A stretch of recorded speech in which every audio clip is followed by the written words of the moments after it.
প্রিয় দর্শক শ্রোতা, আসসালামু আলাইকুম। আমরা জেনেছি উহুদ যুদ্ধ শেষে রাসূল সাল্লাল্লাহু আলাইহি সাল্লাম কাফেরদের তাড়া করে নিয়ে যান। এরপর তিনি মদিনায় ফিরে আসেন। উহুদ যুদ্ধের পর রাসূল সাল্লাল্লাহু আলাইহি সাল্লাম মদিনা রাষ্ট্রের শান্তি শৃঙ্খলা স্থাপনে মনোযোগী হন। আশেপাশের বিভিন্ন গোত্র যারা মদিনার ইসলামী রাষ্ট্রকে মেনে নিতে পারছিল না, তাদের দমন করা প্রয়োজন হয়ে পড়ে। এজন্য রাসূল সাল্লাল্লাহু আলাইহি সাল্লামকে শক্ত হাতে অসংখ্য ছোট ছোট যুদ্ধ পরিচালনা করতে হয়। এসব ছোট যুদ্ধ সারিয়া নামে পরিচিত।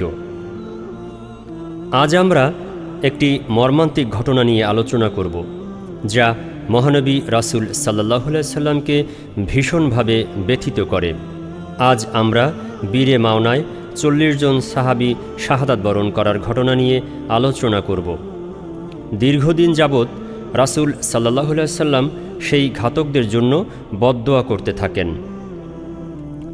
রাজিঈ এর ঘটনা সংঘটিত হওয়ার সেই মাসেই ঘটেছিল বীরে মাওনার ঘটনাও। রাজিঈ এই ঘটনার চেয়ে এই ঘটনাও কম মর্মন্তুদ নয়।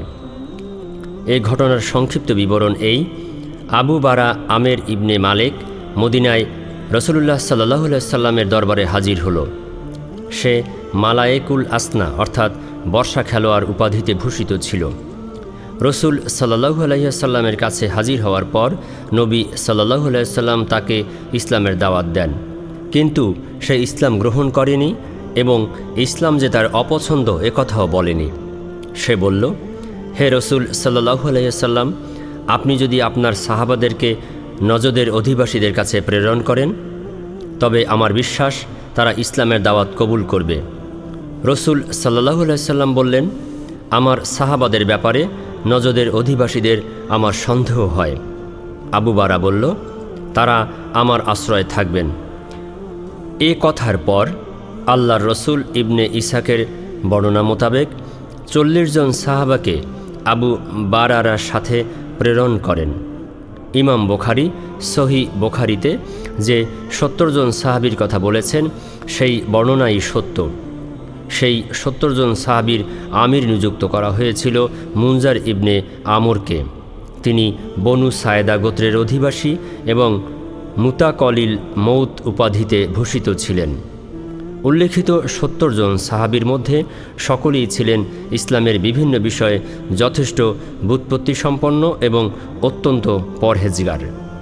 তারা দিনের বেলায় কাঠ কেটে সেই টাকায় আহলে সোফার অধিবাসীদের জন্যে খাবার ক্রয় করতেন, নিজেরা কোরআন পড়তেন এবং অন্যদেরও পড়াতেন। রাত্রিকালে তারা আল্লাহ রব্বুল আলামিনের সামনে মোনাজাত ও নামাজে কাটিয়ে দিতেন। পথ চলতে চলতে ইসলামের দায়ী এই 70 জন সাহাবা মাওনার জলাশয়ের কাছে গিয়ে পৌঁছলেন। এই জলাশয় বনু আমের এবং হোররা বনি সালিমের মাঝামাঝি জায়গায় অবস্থিত। সেখানে পৌঁছার পরপরই সাহাবারা উম্মে সুলাইমের ভাই হারাম ইবনে মালহানের হাতে রসুলুল্লাহ সাল্লাল্লাহু আলাইহি সাল্লামের প্রেরিত চিঠি ইসলামের কট্টর দুশমন আমের ইবনে তোফায়েলের কাছে পাঠালেন। এই দুর্বৃত্ত রসুল সাল্লাল্লাহু আলাইহি সাল্লামের পবিত্র চিঠিখানি খুলেও দেখেনি, বরং একজন লোককে ইশারা করল। সেই লোকটি হজরত হারাম ইবনে মালহান রাদিয়াল্লাহু আনহুর পিছন দিক থেকে এত জোরে বর্ষা দিয়ে আঘাত করল যে বর্ষার ফলা সামনে দিয়ে বেরিয়ে গেল। রক্ত দেখে হজরত হারাম ইবনে মালহান রাদিয়াল্লাহু আনহু বললেন, আল্লাহু আকবার, কাবার প্রভুর কসম আমি কামিয়াব হয়ে গেছি। আল্লাহু আকবার, কাবার প্রভুর কসম আমি কামিয়াব হয়ে গেছি। এর কিছুক্ষণ পরই দুশমন খোদা কট্টর দুর্বৃত্ত কাফের আমের ইবনে তোফায়েল অন্য সাহাবাদের উপর হামলা করতে তার গোত্র বনি আমেরের লোকদের আওয়াজ দিল, কিন্তু তারা আবু বারার আশ্রয়ের কারণে আমেরের ডাকে সাড়া দেয়নি। এদিক থেকে হতাশ হয়ে আমের বনি সালিম গোত্রের লোকদের আওয়াজ দিল। বনি সালিমের 3 শাখা আছিয়া, বাআল এবং জাকওয়ান সে ডাকে সাড়া দিয়ে সাহাবা ইকরামকে এসে ঘেরাও করল।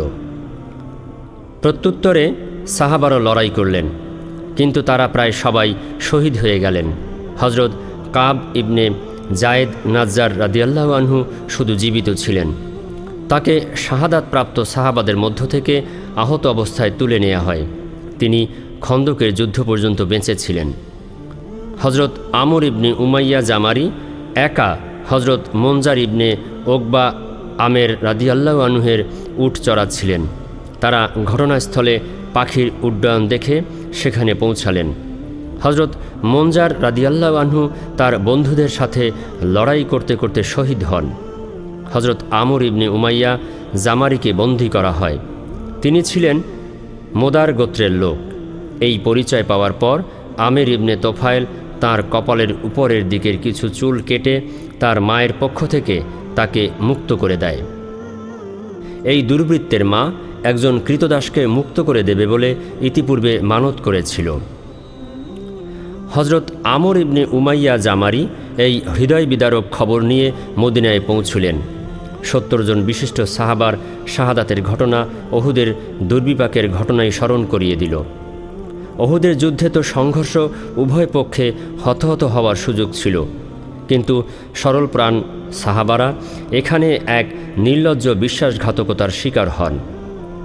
হজরত আমর ইবনে উমাইয়া জামারি ফেরার পথে কানাত প্রান্তরের কাছে কারকারা নামক জায়গায় পৌঁছে একটি গাছের ছায়াতলে নেমে পড়েন। সেখানে বনু কেলাব গোত্রের 2 জন লোকও এসে হাজির হয়েছিল। উভয়ে ঘুমিয়ে পড়ার পর হজরত আমর ইবনে উমাইয়া উভয়কে হত্যা করেন। তাঁর ধারণা মতে তিনি সঙ্গীদের হত্যার প্রতিশোধ নিচ্ছেন, অথচ এই 2 জন লোকের কাছে রসুল সাল্লাল্লাহু আলাইহি সাল্লামের পক্ষ থেকে নিরাপত্তামূলক চিঠি ছিল, কিন্তু হজরত আমর সে কথা জানতেন না। মদিনায় এসে রসুল সাল্লাল্লাহু আলাইহি সাল্লামকে ঘটনা জানানোর পর তিনি বললেন, তুমি এমন 2 জন লোককে হত্যা করেছ যাদের হত্যার ক্ষতিপূরণ আমাকে অবশ্যই পরিশোধ করতে হবে। এরপর রসুল সাল্লাল্লাহু আলাইহি সাল্লাম মুসলমান এবং তাদের ইহুদি মিত্রদের কাছ থেকে ক্ষতিপূরণের অর্থ সংগ্রহে মনোনিবেশ করেন। এই ঘটনার কারণেই বনু নাজিরের যুদ্ধ সংঘটিত হয়, যে সম্পর্কে পরে আলোচনা করা হবে। এই ঘটনার কারণেই বনু নাজিরের যুদ্ধ সংঘটিত হয়, যে সম্পর্কে পরে আলোচনা করা হবে। রসুলুল্লাহ সাল্লাল্লাহু আলাইহি ওয়াসাল্লাম বীরে মাওনা এবং রাজিঈ এর ঘটনায় এত বেশি মর্মাহত হয়েছিলেন এবং এত বেশি আঘাত পেয়েছিলেন যা ভাষায় প্রকাশ করা যায় না। উভয় ঘটনার ব্যবধান ছিল মাত্র কয়েক দিনের। যে সকল কওম ও গোত্র সাহাবায়ে কেরামের সাথে এই ধরনের নিষ্ঠুর বিশ্বাসঘাতকতা করেছিল, রসুল সাল্লাল্লাহু আলাইহি ওয়াসাল্লাম 1 মাস যাবৎ তাদের উপর বদদোয়া করেছিলেন। সহিহ বুখারী শরীফে হজরত আনাস রাদিয়াল্লাহু আনহু থেকে বর্ণিত আছে যে, বীরে মাওনার যে সকল লোক সাহাবায়ে কেরামকে শহীদ করেছিলেন, রসুল সাল্লাল্লাহু আলাইহি ওয়াসাল্লাম তাদের উপর 30 দিন যাবৎ বদদোয়া করেন। ফজরের নামাজের পর তিনি বাআল, জাকওয়ান, লেহিয়ান এবং উসাইয়ার জন্যে বদদোয়া করে বলতেন, আসিয়া গোত্রের লোকেরা আল্লাহ তাআলা এবং তার রসুলের নাফরমানি করেছে। আল্লাহ তাআলা এই সম্পর্কে তার রসুলের মনোবেদনা দূর করতে কোরআনের আয়াত নাজিল করেন। সেই আয়াত পরবর্তী সময়ে মনসুখ অর্থাৎ বাতিল হয়ে গেছে। কোরআন পাকের সেই আয়াতের বক্তব্য ছিল এই যে, আমাদের স্বজাতীয়দের জানিয়ে দাও যে আমাদের প্রতিপালকের সাথে আমরা এমন অবস্থায় দেখা করেছি যে তিনি আমাদের প্রতি সন্তুষ্ট এবং আমরাও তার প্রতি সন্তুষ্ট। এই আয়াত নাজিল হওয়ার পর থেকে রসুল সাল্লাল্লাহু আলাইহি সাল্লাম বদদোয়া দেয়া বন্ধ করেন।